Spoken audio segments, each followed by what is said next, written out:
Nagpaalala ang hanay ng kapulisan sa publiko ukol sa mga kawatan sa kabila ng selebrasyon ng Sigay Festival. Sinabi ni Deputy Chief Police Captain Alexander Supsupin sa panayam ng IFM News Dagupan, bagamat wala pang naitatalang insidente ng pagnanakaw o kaguluhan sa gitna ng kapistahan sa bayan, ay hindi rin dapat umano magpakampante ang publiko. Sa mga manonood na may mga sasakyan is kung maaari, huwag na tayong magdala ng mga valuable items at kung may mga is laging i-check yung mga sasakyan.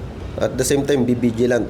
Kasi although peaceful nga ang ating bayan is hindi natin maiwasan na kung minsan is sinasamantala ng mga may masasamang kaisipan ang pagiging tahimik ng isang lugar.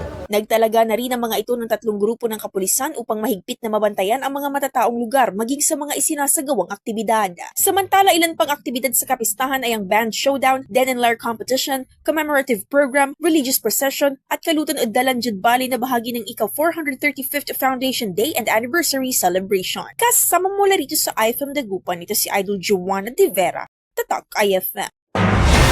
IFM News. IFM News. IFM News.